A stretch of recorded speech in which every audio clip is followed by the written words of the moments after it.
ونستعينه ونستغفره ونؤمن به ونتوكل عليه ونتوكل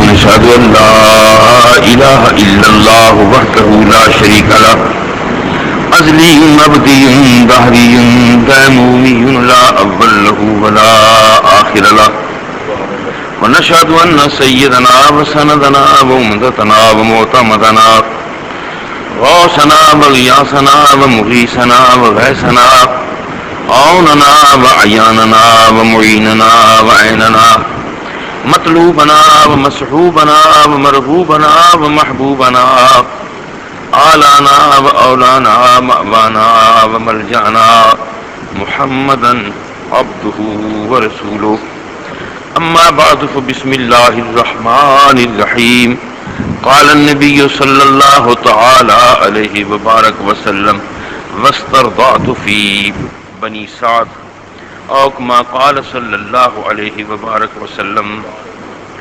درود شریف. الصلاۃ والسلام علیک یا رسول اللہ، الصلاۃ والسلام علیک یا حبیب اللہ. اللہ تعالی جل مجدہ کی حمد و ثنا حضور سید عالم صلی اللہ علیہ وبارک وسلم کی ذات بابرکات پر ہدیہ درود و سلام کے بعد خدا کرے ہم سب کی حاضری قبول ہو.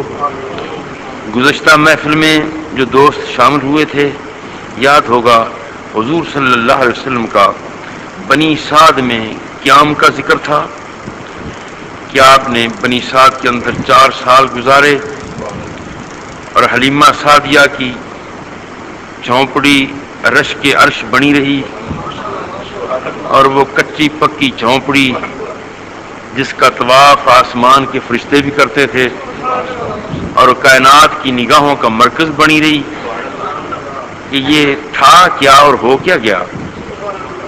4 سال پورے ہونے کے بعد دونوں میاں بیوی نے حسب وعدہ فیصلہ کیا کہ حضور کو گھر مکہ مکرمہ پہنچائیں. چنانچہ دونوں میاں بیوی حضور کو لے کر سیدہ آمنہ رضی اللہ تعالیٰ عنہا کے ہاں حاضر ہوئے اور وہ امانت والوں کے سپرد کر دی. ان اللہ یامرکم ان تؤدوا الامانات الی اہلھا. اللہ تمہیں حکم دیتا ہے کہ امانتیں جو ہیں وہ امانت والوں کے سپرد کرو. حضور امانت تھے ان کے پاس. اب یہ وقت جو حضور کو اماں آمنہ کے سپرد کرنے کا وقت تھا یہ بڑا عجیب سنگم تھا اور دونوں پہلو اس میں بڑے نمایاں تھے. خوشی اور غم کا عجیب سنگم تھا. حضور سیدہ آمنہ کو تو یہ خوشی تھی کہ میرا بیٹا 4 سال کے بعد پھر میری گود میں آ گیا ہے اور حضور کی جدائی ختم ہوئی. اور حلیمہ سعدیہ کو یہ غم تھا کہ ہو کیا گیا، اب پتہ نہیں میرا حال کیا ہوگا. وہ میری بہار، وہ دولت، وہ انعام، وہ فضل، وہ شان و شوکت جو اس محبوب بیٹے کے قدموں سے تھی، اب وہ قدم میرے گھر تو نہیں رہے، وہ تو یہاں آ گئے ہیں. دونوں ہی بیویاں رو رہی تھیں. ماں خوشی سے رو رہی ہے اور ردائی ماں، دودھ کی ماں، غمی سے رو رہی ہے. آنکھوں سے آنسو خوشی میں بھی بہہ جاتے ہیں اور غمی تو بہتے ہی ہیں، مگر خوشی کے آنسو بھی ہوتے ہیں. اماں آمنہ کے آنسو خوشی کے تھے، حلیمہ سعدیہ کے آنسو درد اور غم کے تھے کہ میرا بیٹا مجھ سے جدا ہو رہا ہے.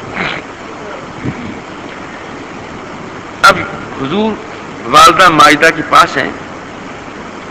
عمر مبارک 6 سال کو پہنچتی ہے تو اماں آمنہ رضی اللہ تعالیٰ عنہ نے فیصلہ فرمایا کہ میں انہیں یثرب لے جاؤں. اس وقت یثرب تھا، مدینہ تو بعد میں بنا. جب 5-5.5 سال کی عمر تھی تو اماں آمنہ کو یثرب جانے کا شوق ہوا. اور وہ شوق کیوں تھا، یثرب کیوں گئی؟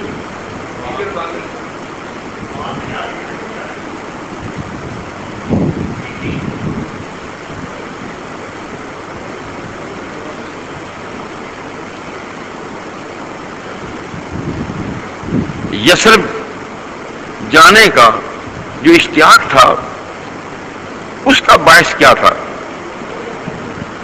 پہلے جب 4 سال کی، تو اس وقت تو محبوب چھوٹے تھے، بچے تھے، تو سفر کی کوفت کی وجہ سے ارادہ نہیں کیا۔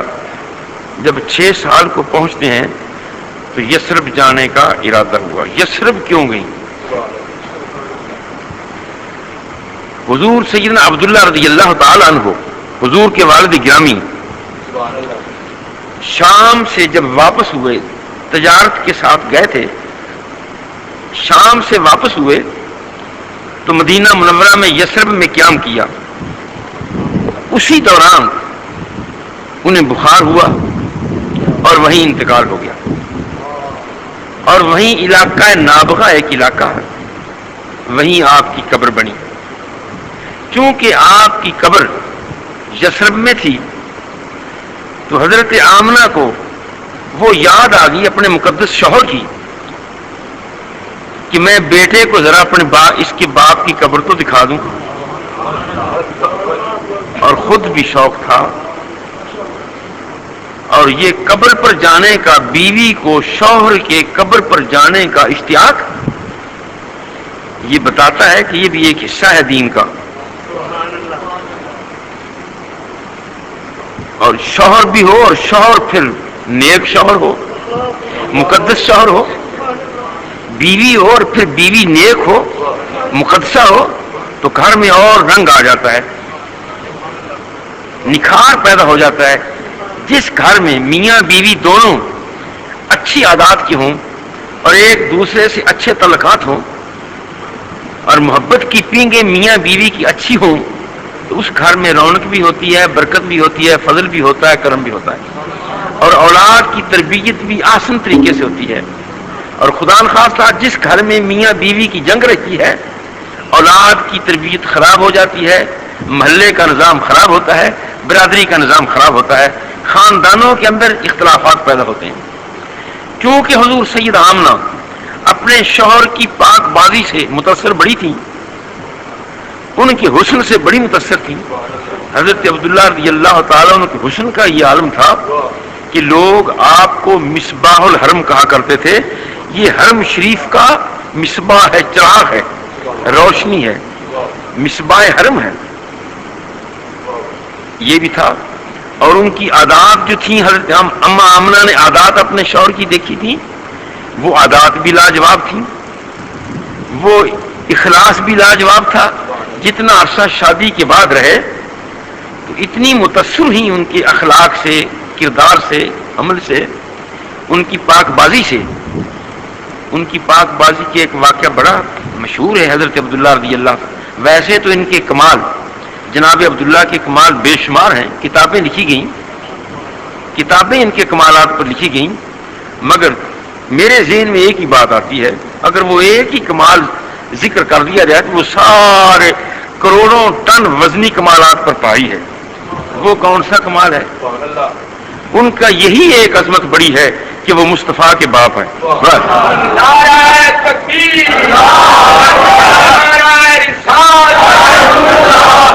ابھی میں نے یہ کہنا تھا تو بار بار ذہن میں آتا تھا کہ میں ایک ہی بات کہہ دوں تو وہ میرا خیال ہے سب پر پاری ہو جائے گی کہ وہ کمالات ہزاروں صفحات میں لکھی ہوئے کمالات ایک طرف، اور میرا یہ ایک بات جو مجھے محسوس ہوتی ہے، اس لیے وہ افضل ہیں کہ رسول اللہ کے والد ہیں، اس ذات والا صفات کے بیٹے ہیں، اس ذات والا صفات کا وہ بیٹا، اس بیٹے کے باپ ہیں، اس فرزند کے والد ہیں جس بیٹے نے کھربوں کی بگڑی ہوئی دنیا کو، جو خدا سے باغی تھی، خدا سے دور تھی، خدا سے ناآشنا تھی، جناب عبداللہ کے ایک تنہا ایک بیٹے نے کروڑوں گردنوں کو خدا کی بارگاہ میں چکا دیا تھا۔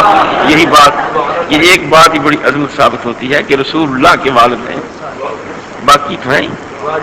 ان کے کمالات میں ان کی عفت اور پارسائی، پاکیزگی کی ایک بات جو تواریخ میں ملتی ہے وہ بھی بڑی حسین ہے۔ جب جناب عبد المطلب ان کی شادی کے لیے بارات کی شکل میں گئے ہیں تو راستہ میں دولہا جناب عبداللہ حضور کے والد گرامی دولہا ہیں، دادا ساتھ ہیں، گھر کے دو چار افراد اور ہیں، شادی کے لیے جا رہے ہیں، نکاح کے لیے. تو راستہ میں ایک خاتون تھی یہودی جو حسن کے لحاظ سے اپنا جواب نہیں رکھتی تھی، مال کے لحاظ سے اپنا جواب نہیں رکھتی تھی، ہیبت کے لحاظ سے جواب نہیں رکھتی تھی، سخاوت کے لحاظ سے جواب نہیں رکھتی تھی، اور لوگوں میں بڑی متعارف تھی. وہ اسے بھی یہ پتا چلا کہ جناب عبد المطلب اپنے بیٹے عبداللہ کو دولہا بنا کر آمنہ کے گھر جا رہے ہیں، نکاح کے لیے لے جا رہے ہیں. سادہ سی تواریخ میں تو سیرت کی کتابوں میں تو یہی ملتا ہے کہ چند ایک گھر کے افراد تھے، 2 3 یا 4 5 ہوں گے، مگر میرا دل یہ کہتا ہے کہ اگرچہ انسان افراد تو 4 5 ہوں گے، مگر محبوب کے والد کی بارات میں ممکن ہے کہ ہزاروں فرشتے بھی شامل ہو گئے ہوں، اس لیے کہ پاکیزہ ترین بیٹا ہے عبداللہ.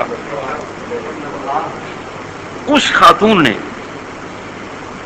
راستہ میں تھی، گزرے مکان سے، اس خاتون نے جناب عبداللہ کو اپنی طرف بلایا، اشارہ کیا کہ یہ جوان آدمی ہے، اور اپنے اونٹوں کا اشارہ بھی کیا، اپنے دولت کا اشارہ بھی کیا، حسن کا اشارہ بھی کیا.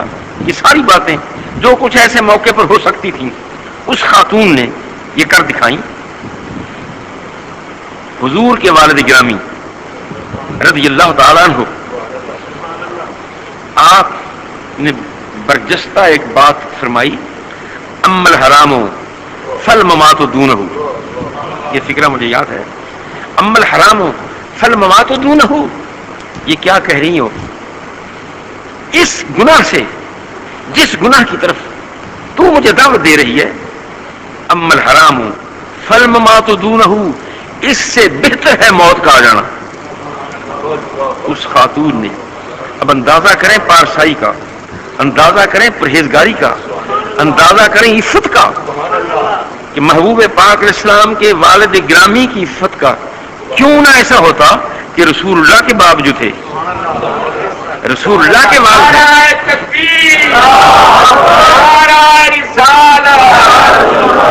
اما الحرام فالممات دونہ، میں اس سے ترجیح دیتا ہوں کہ میں مر جاؤں.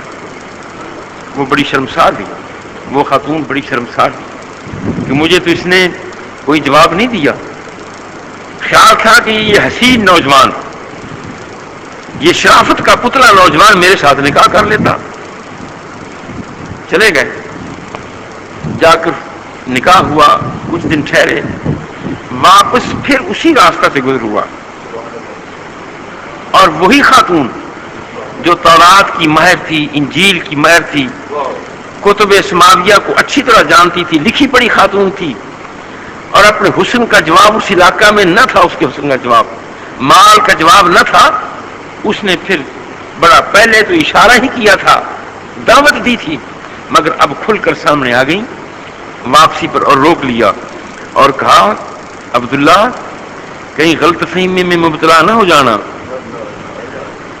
جناب عبد المطلب غلط فہمی میں مبتلا نہ ہونا، میں کوئی بد کردار نہیں ہوں، میں زانیہ نہیں ہوں، میں باغیہ نہیں ہوں.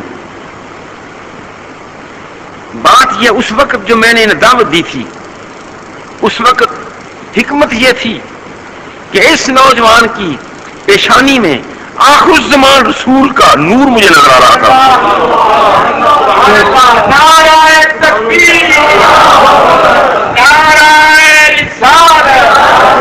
کیونکہ وہ آخر الزمان آخری نبی کا رسول میں نے کتابوں میں پڑھ لیا تھا، تورات انجیل زبور کو میں نے جانا تھا، دیکھا ہوا تھا، اور وہ کیفیت میں نے جب اپنا علمی محاسبہ کیا تو مجھے یقین ہو گیا کہ وہ رسول اسی نوجوان کی پشت سے آئے گا، نسل سے آئے گا. اس لیے میں چاہتی تھی کہ وہ نور جو امانت کے طور پر صدیوں سے چلا آ رہا ہے، اس نور کا کچھ قیام میرے پیٹ میں بھی ہو جائے اور مجھے یہ فخر ہو جائے کہ میں اس کی ماں ہوں، مگر یہ مرتبہ بلند ملا جس کو مل گیا، یہ آمنہ کا حصہ تھا، وہ لے گئی۔ اب اندازہ کریں یہاں سے کیا فرماتے، ام الحرام فالممات، دونوں موت کو ترجیح دیتا ہوں۔ یہ صفت جو ہے ایک جلیل القدر نبی کی صفت ہے جو جناب عبداللہ میں پائی جا رہی ہے۔ نبی نہیں ہے جناب عبداللہ، نبی نہیں ہے، مگر ایک عظیم نبی کی صفت، یہ صفت موجود ہے۔ قرآن مقدس فرماتا ہے جب حضرت یوسف علیہ الصلوۃ والتسلیم کا زلیخا والا دور گزرا ہے، لوگوں نے بہت سی زلیخا کو باتیں کہیں اور مصر کی عورتوں نے جناب یوسف علیہ السلام کو اپنی طرف مائل کرنے کے لیے ہر جتن لگا لیا، تو بارگاہ قدس میں نبی کی دعا ہے، انی احب السجن الی مما یدعوننی الیہ، اے میرے اللہ جس بات کی طرف یہ مصر کی خواتین مجھے دعوت دے رہی ہیں، جس گناہ کی یہ دعوت دے رہی ہیں، یا اللہ مجھے اس سے جیل میں چلا جانا بہتر ہے۔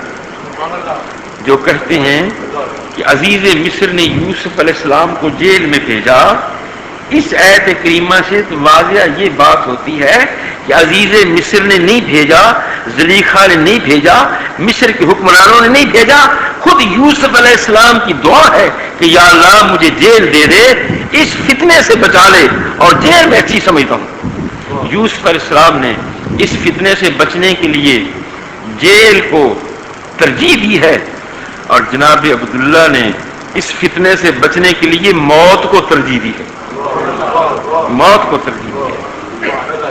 اندازہ کر لیں یوسف علیہ السلام نبی ہیں، اور نبی کو کوئی غیر نبی نہیں پہنچ سکتا، نبی کا مقام بہت اونچا۔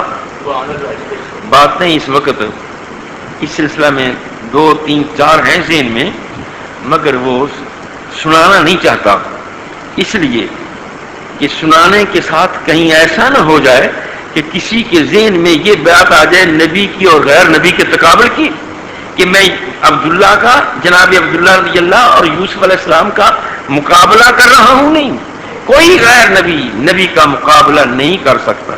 بس اتنی بات یہ عقیدے کی یاد رکھیں، کوئی غیر نبی نبی کا مقابلہ نہیں کر سکتا۔ بات تو یہ جو ہے جناب عبداللہ کی کہ یا اللہ میں موت کو ترجیح دیتا ہوں، اور ادھر یوسف علیہ السلام کی بات ہے کہ میں جیل کو ترجیح دیتا ہوں۔ اس پر ذرا تھوڑا سا سوچ لیں۔ مگر اس کے باوجود جناب عبداللہ نبی نہیں ہے، مگر نبیوں کے نبی کے والد ہیں، نبیوں کے نبی، رسولوں کے رسول کے والد ہیں۔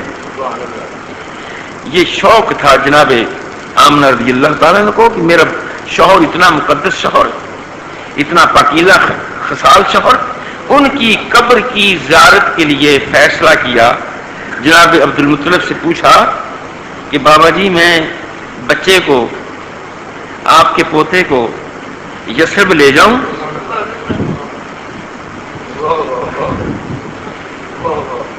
میں اس بیٹے کو اس کے والد گرامی کی قبر پر لے جاؤں؟ 6 برس کی عمر ہے، محبوب پاک علیہ السلام کو ابھی آپ حضور پیدا نہیں ہوئے ہیں، سایہ اٹھ گیا ہے، جناب عبداللہ بہت ہو گئے، سایہ پسند آئے نا پروردگار کو، سایہ پسند آئے نا پروردگار کو، بے سایہ کر دیا گیا اس سایہ دار کو۔ اور اس میں حکمتیں سمجھ نہیں آتی کیا معاملہ تھا۔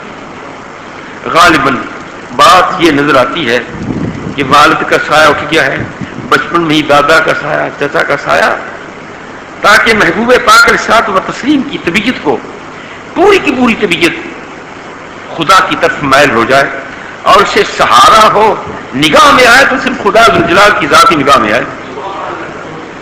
جناب عبداللہ فرماتے کہ بیٹی ٹھیک ہے چلے جائیں۔ بیوی کو بھی بیوی کی حیثیت اندازہ کر لیں کہ شوہر کے ساتھ پیار بھی ہے، شوہر کی قبر پر جا رہی ہیں، جس سے یہ پتہ چلتا ہے کہ میاں بیوی کا تعلق ایک اچھی خدا کی رحمت ہے اور نعمت ہے. قرآن مقدس نے بھی اسی فلسفہ کو بیان کیا ہے. وَجَعَلَ بَيْنَكُمْ مَوَدَّةً وَرَحْمَةً. اللہ تعالیٰ نے میاں بیوی کے درمیان محبت اور مودت کو، پیار کو پیدا کیا، بنا دیا ہے. یہ فلسفہ، نکاح کا فلسفہ جو قرآن مقدس نے بیان کیا، میاں بیوی کے رہن سہن کا فلسفہ جو قرآن مقدس فرماتا ہے وَجَعَلَ بَيْنَكُمْ مَوَدَّةً وَرَحْمَةً. تمہارے درمیان اللہ تعالیٰ نے محبت اور رحمت کو پیدا کر دیا ہے. یا یوں سمجھ لیا جائے جیسے میری زندگی روح کے ساتھ ہے، میری روح نکل گئی، زندگی ختم ہو گئی. میاں بیوی کی زندگی، اس زواجی تعلقات کی زندگی محبت اور رحمت کے ساتھ ہے. جس گھر میں، جس میاں بیوی میں پیار ہوگا، محبت ہوگی، ایک دوسرے کا احترام ہوگا، شفقت ہوگی، وہ گھر حسین ترین گھر ہے. کائنات کے تمام گھروں سے حسین ترین گھر وہ ہے جس گھر میں میاں بیوی اتفاق اور محبت سے رہتے ہیں. اگرچہ وہ گھر کچا ہے یا پکا ہے یا جھگی ہے یا جھونپڑی ہے، اگر میاں بیوی 10 کروڑ کے محل میں رہتے ہیں اور آپس میں اختلافات ہیں تو وہ بربادی ہے، آبادی نہیں. اس جھگی پر، جس جھگی میں میاں بیوی محبت سے رہیں، پیار سے رہیں، اس پر فرشتے بھی رشک کرتے ہیں اور خلاق کائنات کی رحمتوں کا بھی نزول ہوتا ہے اور ہونے والی اولاد پر بھی اچھا اثر ہوتا ہے. یہ تجربہ ہے آئے دن کا. میں آپ دنیا میں رہ رہے ہیں، بیویوں والے ہیں اور بیویاں شوہروں والی ہیں، وہ اچھی طرح سے نکاح کر سکتی ہیں، دیکھ سکتی ہیں. وَجَعَلَ بَيْنَكُمْ مَوَدَّةً وَرَحْمَةً. اور جب یہ محبت ختم ہو جائے، میاں بیوی سے تعلقات ختم ہو جائیں، تو سمجھ لیں کہ اس تقریب کی روح نکل گئی. میری روح نکل جائے تو قبر ہے، اور میاں بیوی کے درمیان تعلقات محبت کی روح ختم ہو جائے تو طلاق ہے. اب طلاق سے فتنے کتنے پیدا ہوں گے، دشمنیاں کتنی پیدا ہوں گی، بربادیاں کتنی ہوں گی، خاندان میں کیسا کوہرام ہوگا. اس ایک طلاق کے بدلے میں کئی لوگوں کو گولیاں سے پھونک دیا جاتا ہے اور بربادی ہوتی ہے. اور اولاد پر کیا اثر ہوگا یہ بھی ہم سب جانتے ہیں کہ ایسی اولاد کی صورتحال کیا ہوتی ہے. تو یہ ایک محبت تھی، اور قرآن مقدس نے یہ درمیان میں بات آ گئی. واقعہ بات آپ کو اگلی سنانا ہے، مگر چونکہ یہاں میاں بیوی کی محبت کی ایک بات آئی ہے، اس لیے یہ ضمن آگی بات. قرآن مقدس نے میاں بیوی کے تعلقات کو اس طرح بھی بیان کیا ہے ہن لباس لکم وانتم لباس لہن. شوہرو، تمہاری بیویاں تمہارا لباس ہیں